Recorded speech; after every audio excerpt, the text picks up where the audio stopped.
I got a text from my wife at 2 a.m. saying she was extending her Paris trip by a week, and my stomach dropped like I just missed a step on a staircase.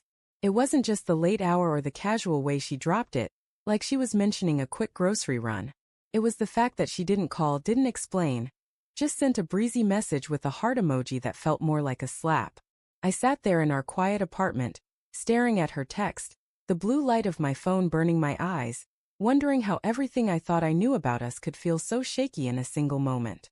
I'm Mark, by the way, a 34-year-old graphic designer who thought he had a pretty good life.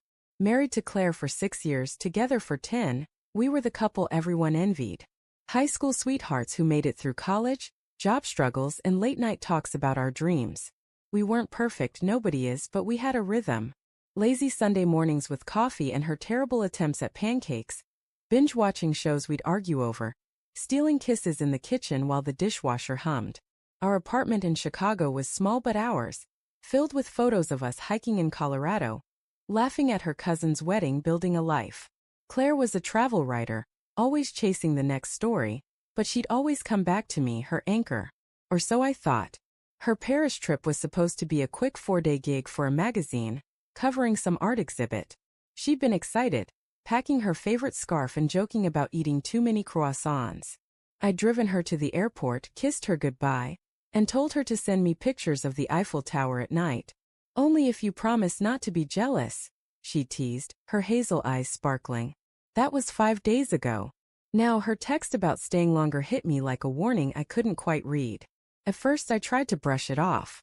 Maybe the magazine extended her assignment. Maybe she got caught up in the city's magic. Paris does that, right? But something gnawed at me. She hadn't called in days, just sent quick texts about being busy. No photos, no updates about the exhibit, just vague replies. I scrolled through our messages, looking for clues, and noticed how hers had gotten shorter, colder. Miss you, I'd written yesterday. Same, she'd replied, no heart emoji, no warmth. I told myself I was overthinking, but my gut wouldn't let it go. The next morning I called her. It went straight to voicemail. Hey Claire, just checking in. Got your text about staying longer, everything okay? Call me when you can. I kept my voice steady, but my hands were shaking. Hours passed, no response. That evening I texted again. Babe, starting to worry. What's going on? Nothing. By midnight I was pacing our living room, the city lights flickering through the window, my mind racing with possibilities. Was she hurt? Lost her phone? Or something else? I don't know why I did it, but I opened her laptop, still logged into her email. We'd always trusted each other. Never snooped, but desperation makes you do things you'd never admit out loud. I searched Paris in her inbox, expecting work emails, maybe flight changes. Instead, I found a thread with someone named Chris. My heart stopped. The subject line was blank, but the emails weren't. Can't wait to see you tomorrow, he'd written 2 days ago. Meet me at the cafe on Rue de Birague. 8 p.m. Wear that red dress. Her reply. Wouldn't miss it. Feels like a dream. My mouth went dry. I scrolled up, reading months of emails, flirty, intimate, full of plans to meet in Paris. Chris was a photographer she'd met on a shoot last year. I remembered her mentioning him casually like he was just a colleague. Now every word felt like a lie. I sat there numb, the laptop screen blurring as my eyes stung. My wife, my Claire, was meeting another man in Paris.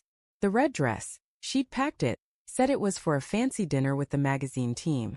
I wanted to scream, to throw the laptop across the room, but instead, I just sat there, replaying every moment of our life together, wondering how I'd missed this. The next day she finally called. Her voice was cheerful, too cheerful, like she was trying to sell me something. Hey, sorry I've been MIA. Work's been crazy and I lost track of time. Lost track of time? I said, my voice sharper than I meant. Claire, you're extending your trip a week, and you didn't think to call? She laughed, but it sounded forced. It's just work, Mark. They need me for another feature. I'll be home soon, promise. I couldn't hold it in. Who's Chris? The line went silent. I could hear her breathing, quick and shallow, like she'd been caught stealing. I saw the emails, Claire. The cafe, the red dress, all of it. Who is he? Mark, it's not what you think, she stammered, but her voice cracked and I knew. He's just a friend, a photographer I work with. We were just catching up. Catching up? I snapped. For months? Planning secret meetups in Paris? Don't lie to me. I deserved the truth. She started crying soft sobs that made my chest ache even as I burned with anger. I didn't mean for it to happen, she said. It started as nothing, just talking, but I don't know, Mark. I got caught up. I'm so sorry. Sorry. I laughed, bitter and hollow. 10 years, Claire. We built a life, and you're throwing it away for some guy in Paris? Did you even think about me? I did, I swear, she said, her voice breaking. I love you, Mark. I got lost. I don't know who I am anymore. I hung up. I couldn't listen to her excuses, couldn't bear the way her words twisted the knife. For days I barely slept, barely ate, just sat in our apartment surrounded by her things. Her scarf on the couch, her favorite mug in the sink. Every memory felt tainted, like I'd been living a lie. I thought about calling her back, begging her to come home, but what was the point? She'd made her choice.